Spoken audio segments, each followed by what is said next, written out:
يا أيها الناس قد جاءتكم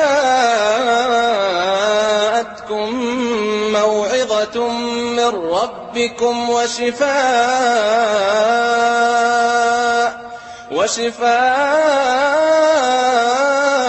لما في الصدور وهدى ورحمة للمؤمنين.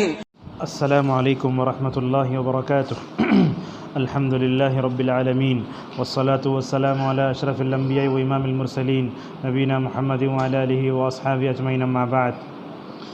قال الله تعالى: أعوذ بالله من الشيطان الرجيم من همزه ونفخه ونفثه. بسم الله الرحمن الرحيم. ومن يهن الله فما له من مكرم إن الله يفعل ما يشاء. معزز حاضرین، الدعوہ کے درس میں الحمدللہ ہم دوبارہ آپ کے سامنے اس کو پیش کر رہے ہیں۔ ابن القیم فرماتے ہیں کہ فصل هوان العاصی علی ربہ ومنها ان المعصیۃ سبب لهوان العبد علی ربہ وسقوطہ من عینہ۔ قال الحسن البصری رحمہ اللہ تعالی: هانوا علیہ فعصوہ ولو عزوا علیہ لعصمہم واذا هان العبد علی اللہ لم یکرمہ احد کما قال اللہ عز وجل: ومن یہن اللہ فما له من مکرم۔ معزز حاضرین، آج کے درس کا اگر ہم اس عبارت کو پڑھنے کے بعد یہ عنوان دے سکتے ہیں کہ بندہ جب گناہ کرتا ہے تو وہ اللہ تبارک و تعالیٰ کی نظر میں ہلکا بے وزن ہو جاتا ہے اور اس کی نگاہوں اور اس کے نظروں سے بھی مکمل طور پر گر جاتا ہے۔ معزز حاضرین، یہ بات ہم سب جانتے ہیں کہ اللہ تبارک و تعالیٰ کے پاس اگر کوئی عزت چاہتا ہے تو اس کے لیے اللہ تبارک و تعالیٰ اور اس کے رسول صلی اللہ علیہ وسلم نے کئی اسباب بتائے۔ چنانچہ اللہ تعالیٰ نے سورہ حجرات میں اصلاح معاشرہ کے اصول بیان کرتے ہوئے فرمایا: ان اکرمکم عند اللہ اتقاکم۔ کہا کہ اسلامی معاشرے کا سب سے اچھا انسان وہ ہے، سب سے اچھا بندہ وہ ہے جس کے اندر تقوی کی دولت ہو۔ تو اس آیت سے معلوم ہوا کہ تقوی معیار عزت ہے، تو اس کا مفہوم مخالف یہ ہوا کہ گناہ باعث ذلت ہے۔ اسی لیے ابن القیم رحمۃ اللہ علیہ کہتے ہیں کہ بندہ جب گناہ کرتا ہے تو اللہ تعالیٰ کے سامنے وہ ہلکا اور بے وزن ہو جاتا ہے اور اللہ تبارک و تعالیٰ کی نگاہوں سے گر بھی جاتا ہے۔ حسن بصری رحمہ اللہ جو کبار تابعین میں سے ہیں، وہ فرماتے ہیں بندوں نے اللہ تعالیٰ کی نافرمانی کی تو بندے ذلیل ہو گئے، اور جب انہوں نے اطاعت کی تو اللہ تبارک و تعالیٰ نے ان کو بچا لیا۔ اور جب کوئی بندہ اللہ پر ہلکا ہو جاتا ہے، دنیا کی کوئی دنیا کی کوئی شخصیت اور دنیا کی کوئی ذریعہ اور وسیلہ اس کو عزت دے نہیں سکتا، جیسا کہ اللہ نے سورہ حج میں فرمایا: وَمَن يُهِنِ اللَّهُ فَمَا لَهُ مِن مُكْرِمٍ۔ معزز حاضرین، یہ وَمَن يُهِنِ اللَّهُ فَمَا لَهُ مِن مُكْرِمٍ جو آیت ہے، اس آیت کو ذرا سیاق سے علامہ ابن القیم رحمۃ اللہ علیہ نے بڑے اچھے انداز سے دوسری جگہ سمجھایا ہے۔ کہتے ہیں: فَإِنَّهُمْ لَمَّا هَانَ عَلَيْهِ السُّجُودُ وَاسْتَخَفُّوا بِهِ وَلَمْ يَفْعَلُوا۔ کہا کہ اللہ تبارک و تعالیٰ نے اس آیت سے پہلے بتایا ہے کہ الم تر ان اللہ یسجد له من فی السماوات والارض، زمین و آسمان، شجر حجر دواب سب لوگ سجدے میں گرے ہوئے ہوتے ہیں۔ جب لوگوں نے سجدے کو ہلکا سمجھا اور سجدہ نہ کیا تو اللہ تبارک و تعالیٰ کی نظر میں وہ گر گئے۔ معلوم یہ ہوا کہ شیطان بھی سجدہ نہ کرنے کی وجہ سے اللہ کے پاس ذلیل ہوا، اور فرشتے سجدہ کا حکم بجا لا کے اللہ تبارک و تعالیٰ کے مقرب بندے بن گئے۔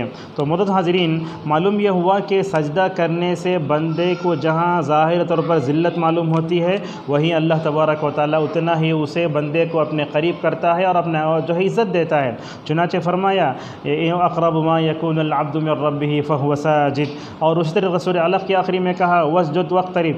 معزز حاضرین، فما لہ من مکرم کے الفاظ میں دیکھیے، کہا اللہ تعالیٰ اگر کسی کو ذلیل کر دے اسے کوئی عزت نہیں دے سکتا، اگر اللہ تعالیٰ کسی کو عزت دے اسے کوئی ذلیل نہیں کر سکتا۔ جیسا کہ اللہ نے یہ بات سورہ آل عمران میں ہمیں یوں بتائی: قل اللہم مالک الملک تؤتی الملک من تشاء وتعز من تشاء وتذل من تشاء وتنزع الملک کے بعد کہا اللہ تعالیٰ جسے چاہتا ہے عزت دیتا ہے اور جسے چاہتا ہے مکمل طور پر ذلت اور رسوائی سے دوچار کرتا ہے۔ معزز حاضرین، معلوم یہ ہوا اللہ تبارک و تعالیٰ جس کو ذلیل کر دے اسے کوئی عزت دے نہیں سکتا، اللہ تعالیٰ اگر کسی کو عزت دے اسے کوئی ذلیل نہیں کر سکتا۔ جیسا کہ فرمایا: لا مانع لما اعطیت ولا معطی لما منعت۔ ولا ينفع ذا الجد منك الجد۔ اس حدیث کی روشنی میں ہم کہہ سکتے ہیں اللہ تعالیٰ اگر عزت دے کوئی اسے ذلیل نہیں کر سکتا، اللہ تعالیٰ اگر کسی کو ذلیل کر دے اسے کوئی عزت دے نہیں سکتا۔ معزز حاضرین، ہو سکتا ہے ایک بندہ دنیاوی اعتبار سے عہدہ رکھتا ہو، اچھے کپڑے پہنتا ہو، اچھی بات رکھتا ہو، اور ہو سکتا ہے سیاسی اعتبار سے اس کو دنیا میں اثر و رسوخ بھی ہو۔ اسی لیے ابن قیم رحمۃ اللہ علیہ کہتے ہیں وَإِنْ عَظَمَهُمُ النَّاسُ فِي الظَّاهِرِ لِحَاجَتِهِمْ إِلَيْهَا أَوْ خَوْفًا مِنْ شَرِّهِمْ أَوْ لَهُمْ قُلُوبٌ آخَرُ شَيْءٍ وَأَهْوَنَهُ، کہا کہ ہو سکتا ہے لوگ کسی کے گنہگار انسان کو ظاہر کو دیکھ کر، اس کی ضرورت کو دیکھ کر لوگ اس کی عزت کرتے ہوں، یا اس کی برائی سے ڈر کر جو ہے اس کی عزت کرتے ہوں، مگر دیکھا جائے تو ظاہر سے انسان کب تک دنیا والوں کو دھوکہ دے گا مگر اس کا دل مکمل طور پر ہلکا ہو چکا ہے۔ معزز حاضرین، بندہ رب کی نظروں میں جب گرتا ہے تو اس سے بڑھ کر دنیا میں اور کوئی ذلت کی بات نہیں ہے۔ اسی لیے تجربہ بھی بتاتا ہے دنیا میں جہاں انسان ذلیل ہوتا ہے دوبارہ انسان وہاں نہیں جاتا۔ کیوں؟ اس لیے کہ یہ دنیا کی عزت تھوڑی دن کی ہے، اور انسان پوری یہ چاہتا ہے کہ جب تک وہ زندہ رہے عزت کی زندگی گزارے۔ جب دنیا میں ظاہری طور پر ذلت جہاں ہوتی تو وہاں نہیں جاتا۔ انسان کو یہ بھی سوچنا چاہیے اگر میں مر کے قبر میں جاؤں گا، اگر اللہ تبارک و تعالیٰ کے سامنے کھڑے ہو جاؤں گا تو میں اپنے رب کے سامنے، اپنے مدبر کائنات اور مالک حقیقی اور منعم حقیقی کے سامنے کیسے جواب دوں گا؟ دنیا میں جہاں ذلت ہوتی ہے تو وقتی ذلت ہوتی ہے، انسان اس کو برداشت نہیں کر سکتا، مگر اس ذلت سے بچنے کے لیے انسان کو مکمل طور پر کوشش کرنا چاہیے۔ معزز حاضرین، وَمَن يُهِنِ اللَّهُ فَمَا لَهُ مِن مُكْرِمٍ کی آیت میں علماء نے کہا کہ یہ قرآنی قاعدہ ہے۔ اللہ کے سامنے سجدہ کرنے سے بندہ ذلیل تو ہوتا ہے، مگر اللہ تعالیٰ اس بندے کو اتنا ہی چاہتا ہے۔ اللہ کے نبی صلی اللہ علیہ وسلم نے فرمایا جب تم سجدہ کرتے ہو نا اللہ کے لیے، اللہ کی رضا کی خاطر، تو اللہ تعالیٰ تمہارے درجوں کو بلند کرتا ہے اور اسی طریقے سے تمہارے جو ہے گناہوں کو بھی مکمل طور پر معاف کرتا ہے۔ معزز حاضرین، اہل علم کہتے ہیں وَمَن يُهِنِ اللَّهِ کے بجائے وَمَن يُعَذِّبْ کیوں نہیں کہا گیا؟ حالانکہ عذاب بڑھ کر ہے یا توہین بڑھ کر ہے؟